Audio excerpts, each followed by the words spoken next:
하나님의 말씀 베드로전서 4장 7절에서 11절까지 말씀을 봉독합니다. 베드로전서 4장 7절부터입니다. 만물의 마지막이 가까이 왔으니 그러므로 너희는 정신을 차리고 근신하여 기도하라. 무엇보다도 뜨겁게 서로 사랑할지니 사랑은 허다한 죄를 덮느니라. 서로 대접하기를 원망 없이 하고 각각 은사를 받은 대로 하나님의 여러 가지 은혜를 맡은 선한 청지기 같이 서로 봉사하라. 만일 누가 말하려면 하나님의 말씀을 하는 것 같이 하고 누가 봉사하려면 하나님이 공급하시는 힘으로 하는 것 같이 하라. 이는 범사에 예수 그리스도로 말미암아 하나님이 영광을 받으시게 하려 함이니 그에게 영광과 권능이 세세에 무궁하도록 있느니라. 아멘. 이 본문의 말씀 10절에 보면 여러 가지 은혜를 맡은 선한 청지기 같이 서로 봉사하라 하는 권면의 말씀이 있습니다. 공동 번역에 보면 각자가 받은 은총의 선물이 무엇이든지 그것을 가지고 서로 남을 위해 봉사하십시오. 우리는 하나님께 은총의 선물을 다 받았습니다. 우리가 이렇게 명절이 되거나 무슨 기념이 되면 선물을 하죠. 그 선물에는 정성이 있기 때문에 다들 고마워하고 감사합니다. 이 선물은 조건부로 주는 게 아니죠. 그냥 주는 거예요. 선물이라는 거는 그냥 주는 거죠. 하나님이 우리에게 생명을 주는 것도 우리를 사랑하시기 때문에 주죠. 또 우리가 해마다 이렇게 늘 신앙생활 할 수 있도록 인도하시는 것도 우리가 꼭 잘하기 때문에 우리의 삶을 주시는 것이 아니라 하나님께서는 무조건 우리를 사랑하기 때문에 우리의 생명을 주시는 거죠. 그러니까 부모가 자녀에게 또 할머니 할아버지가 손주들에게 무조건 사랑을 주듯이 하나님은 우리에게 늘 조건 없이 사랑을 주십니다. 그 사랑을 깨닫는 사람, 그 사람은 하나님의 은총을 받는 사람이죠. 그러면 자기가 삶의 여건이나 환경에 어려움이 있어도 하나님이 나에게 이런 은총을 주시는구나 하고 그 어려움의 경험 속에서 오히려 하나님의 은총을 체험하게 됩니다. 되게 신앙생활 하는 사람들의 삶의 모습을 보면 그 고난을 당하고 아픔을 겪기 때문에 하나님의 사랑을 깨닫고 체험하게 됩니다. 그냥 자기가 아무런 어려움이 없으면 그냥 자기가 모든 것을 다 잘하는 것으로 착각을 해서 교만해지죠. 그래서 사람은 자기 인생을 아주 진실되게 살려고 하면 겸손해야 합니다. 그래서 겸손하다는 것은 자기의 그 환경의 여건을 부정하지 않고 있는 그대로 인정하는 사람이 겸손한 사람이죠. 그래서 불평과 불만보다는 내가 지금 이 순간에 지금 이 시간에 하나님께서 나에게 이런 역할을 하게 하시는구나. 그리고 내가 이 어려움을 감당하도록 나에게 이렇게 힘을 주시는구나 하고 긍정적으로 자기 고난의 현실을 인정하는 사람은 겸손한 사람이고 하나님의 은총을 깨닫는 사람이죠. 그래서 이 베드로전서 4장에 계속 권면을 하면서 자기의 욕심대로 하지 말고 하나님의 뜻을 따라서 겸손하게 거기에 순종하면서 하나님의 은총을 가지고 내 이웃을 섬기라, 그런 거예요. 이웃을 섬기라. 우리 예수님의 황금률 중에 하나가 그 마태복음에 나와 있듯이 자기가 하기 싫은 것을 남에게 시키지 말라, 그런 황금률이 있죠. 이처럼 타인에 대한 배려와 존중하는 마음을 갖는 것이 사랑이고 그것이 청지기의 모습이다 하는 것을 우리가 알 수가 있죠. 그래서 항상 우리는 자기만 생각하는 것이 아니라 이웃을 생각할 수 있는 사람이 돼요.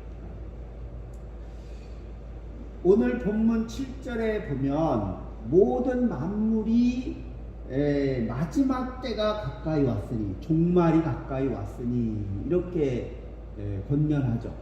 모든 우리 주변에 있는 모든 것이 끝날 때가 됐다. 그러면 도대체 이 초대교회 성도들은 도대체 이 종말을 어떻게 이해하고 있었을까? 그게 이제 궁금하게 됩니다. 아마 초대교회 성도들은 예수님이 재림할 것이니까 재림하면 모든 세상이 변화가 일어나겠죠. 그리고 예수를 믿는 본인들은 그 고난과 억압 속에서 로마의 압제와 또 유다 종교 지도자들의 그 핍박, 이런 모든 것들로부터 자유함을 얻고 해방을 얻어서 새로운 영생의 세계, 하나님의 나라의 삶을 살 것이다 하는 그런 하늘나라의 소망을 가지고 있었죠.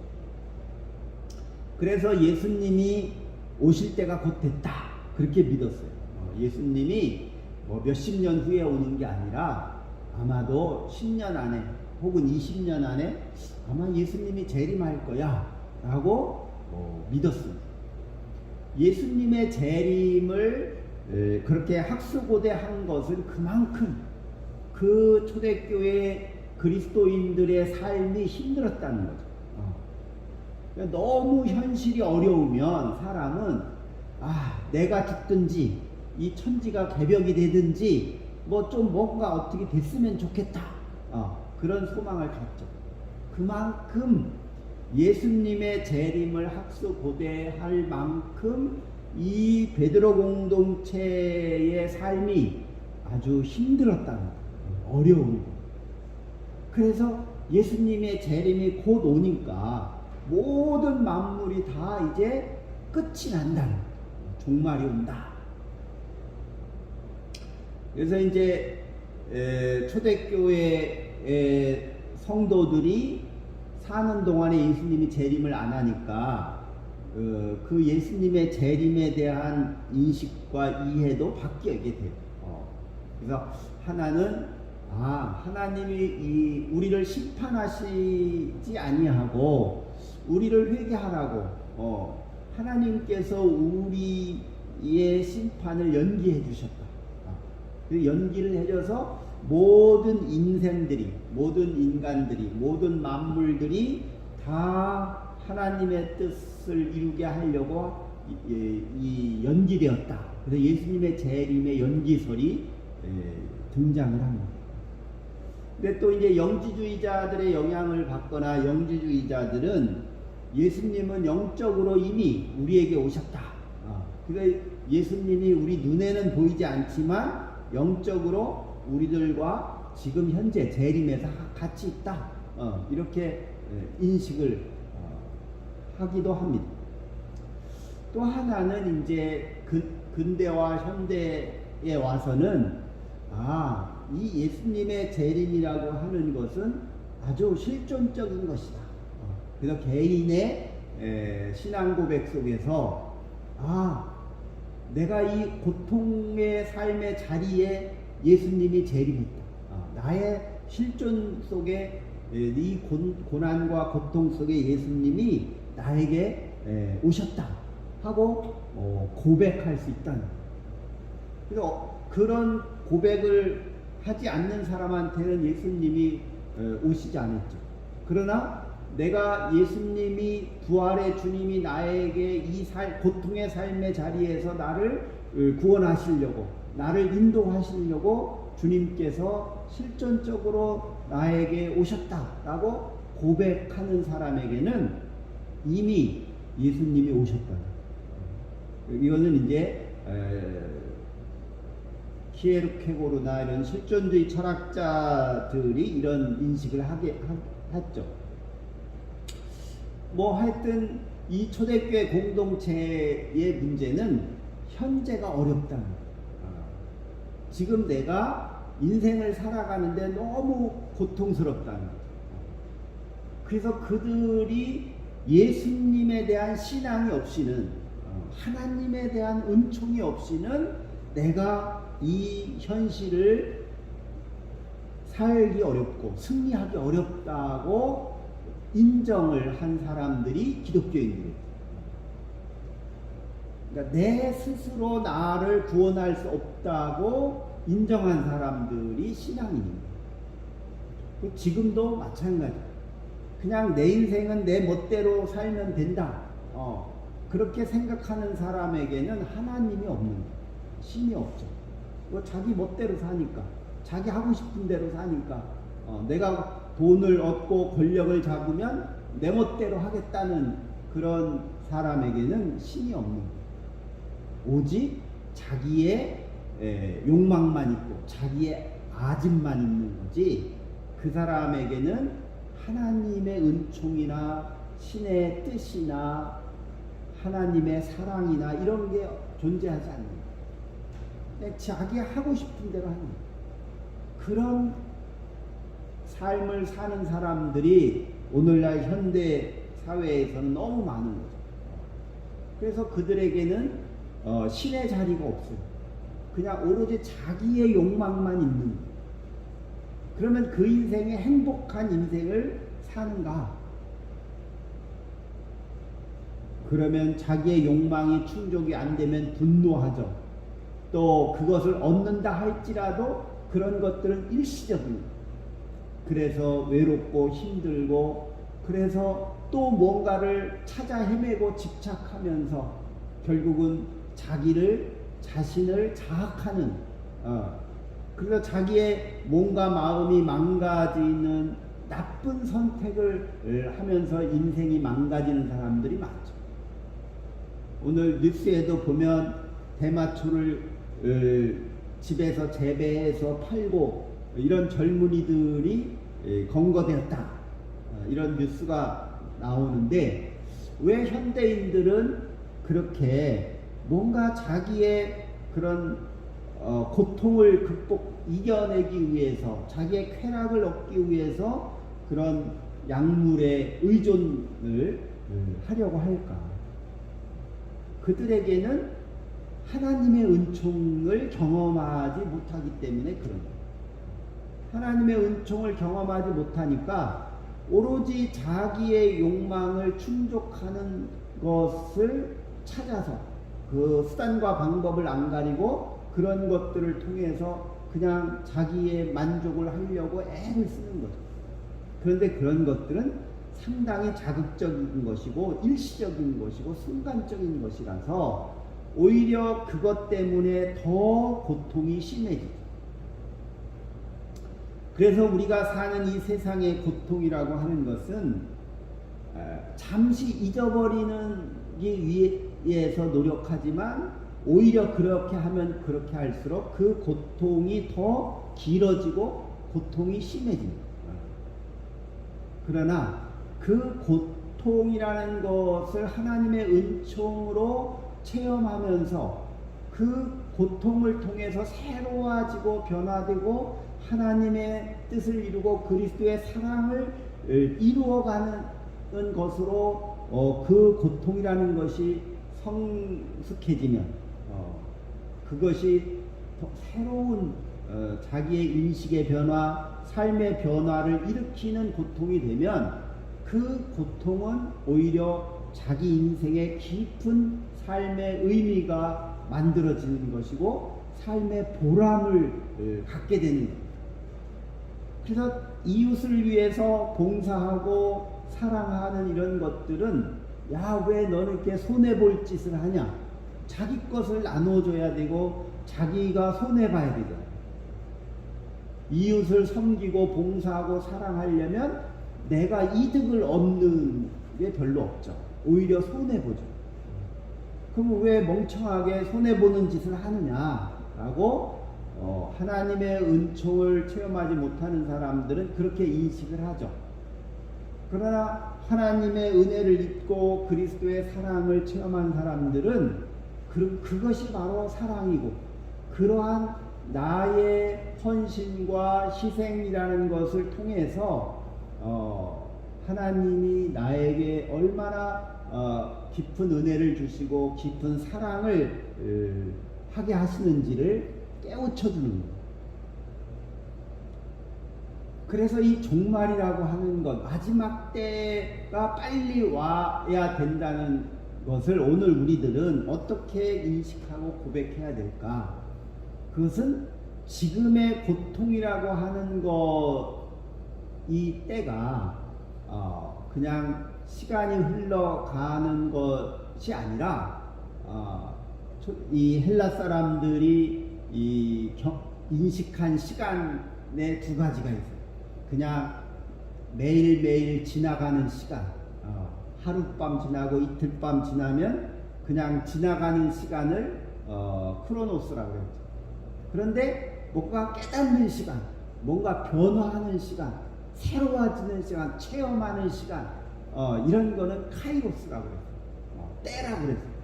내가 하나님의 은혜를 깨닫는 그 순간, 그 카이로스. 하나님의 사랑을 체험하는 순간, 그런 카이로스의 순간을 경험하는 사람은 자신의 고통이라는 것을 승화시킬 수 있는 거예요. 자기 고통을 승화시켜서 하나님의 은총과 하나님의 나라를 살아가는 경험을 하게 되는 거예요. 그래서 내가 구원받았다고 하는 얘기는 나와 함께 이웃과 그 구원의 기쁨을 나누는 거죠. 같이 공유하는 것입니다. 그게 바로 복음입니다. 복음이라고 하는 것은 내가 기쁨을 내가 혼자 소유하는 것이 아니라 하나님이 나에게 주신 그 기쁨, 복음의 기쁨을 공유하는, 함께 고통당하는 사람들과 함께 공유하는. 그래서 우리 그리스도인들은 항상 누구들과 함께 있어야 되느냐? 자아도취돼서 쾌락을 추구하는 사람들과 함께 하는 것이 아니라 힘들고 고통당하는 이웃과 함께 하는 것이 그리스도인의 신앙이죠. 그래서 나만이 아니라 지금 고통 중에 신음당하고 힘들어하고 세월호 때문에 자식을 잃고 가족을 잃고 이태원 참사 때문에 가족을 잃은 그런 슬퍼하는 사람들과 함께 공유하는, 그 슬픔을 공유하고 그 아픔을 승화시키는데 같이 하는 것. 그들을 억압하고 비난하고 조롱하고 그들을 야 그만 좀 해라 하고 그들의 그 존재를 무시하는 그런 현 정부의 행위들은 그들을 더 고통 속에 몰아넣는, 지옥 속에 집어넣으려고 하는, 그런 사람들은, 그런 권력들은 스스로 자신들의 지옥을 만들어가는, 그 인간의 권력은 제한되어 있죠. 그런 제한된 권력, 또 그 시간은 영원하지 않은 거예요. 그래서 자기가 그 권력을 남용하고 자기들만의 이득을 위해서 권력을 사용하는 자들은 반드시 그것 때문에 자기가 피해를 입게 되고 고통을 당할 수밖에 없습니다.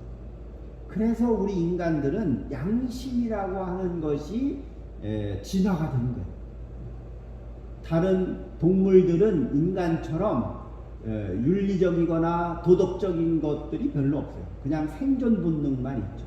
그러나 우리 인간은 어떻게 하나님의 창조 질서 안에서 진화가 되었느냐면 양심이라고 하는 것이 진화가 되었어요.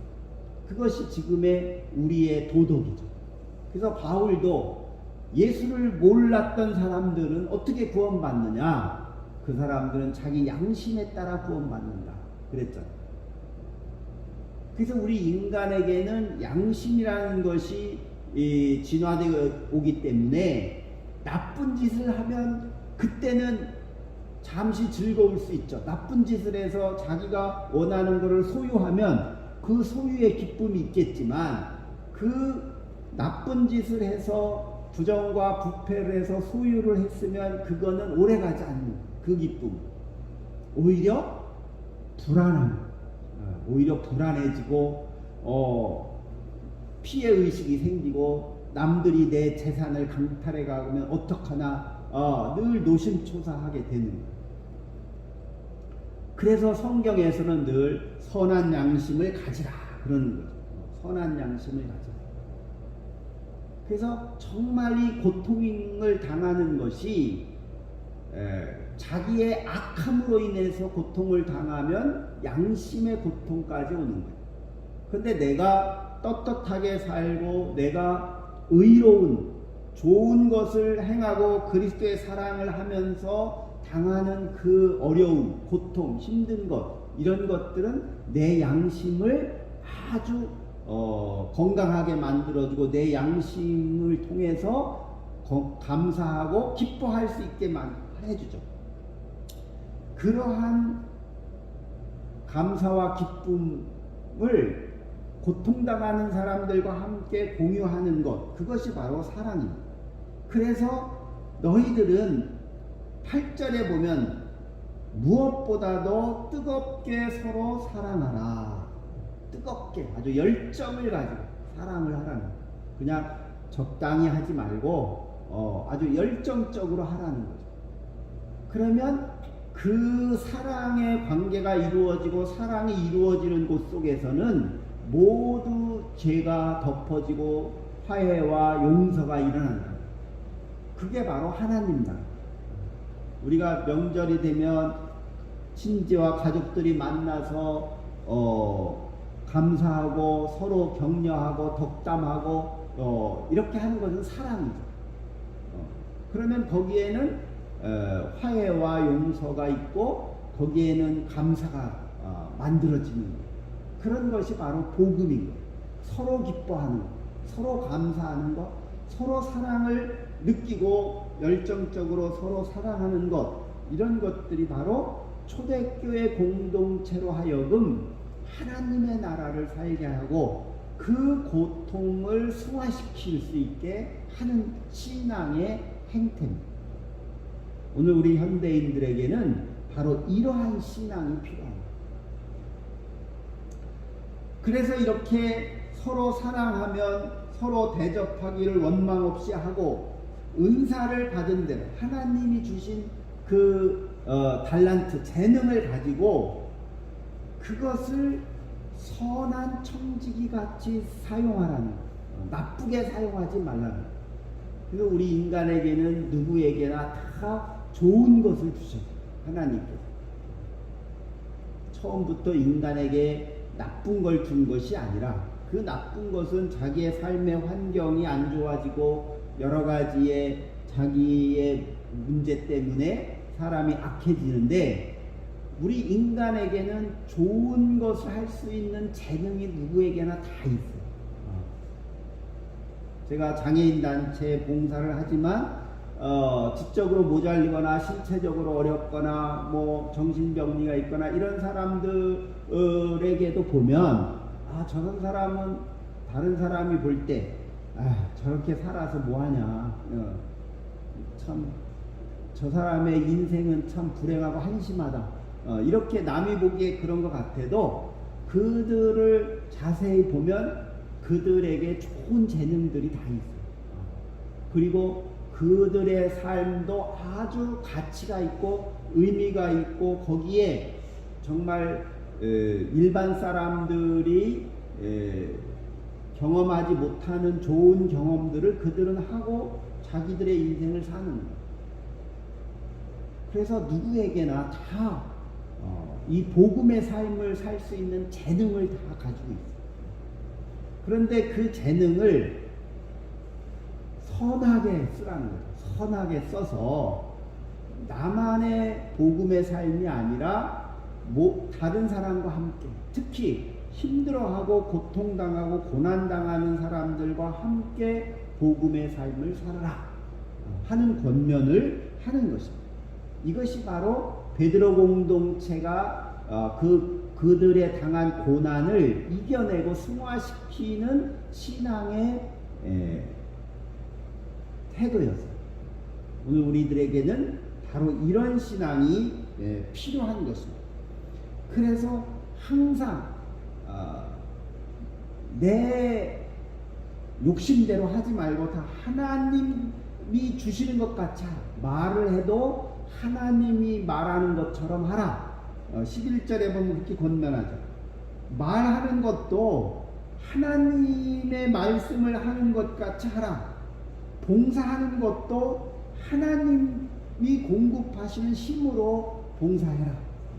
그러니까 절대적으로 하나님을 의지하고 하나님을 믿고 모든 일들에 대해서 다 하나님 중심으로 하는 거예요. 자기 중심으로 하지 말고 하나님 중심으로 해라. 그래야만이 우리들의 신앙이 건강해지고 성숙해지고 우리들의 닥친 이 삶의 고난의 문제, 고통의 문제, 또 우리 이웃의 문제, 이 세상의 악의 문제, 이런 것들을 다 이겨낼 수 있고 그리스도 안에서 그리스도의 사랑으로 승리할 수 있다고 하는 것을 권면합니다. 오늘 이런 권면이 우리의 권면, 우리 교회 공동체의 권면이 되고 우리 사회의 권면이 될 수 있기를 주의 이름으로 축원합니다. 기도하겠습니다. 사랑과 은혜가 충만하신 하나님 감사합니다. 하나님은 우리에게 좋은 것을 주셨는데 우리는 그것을 깨닫지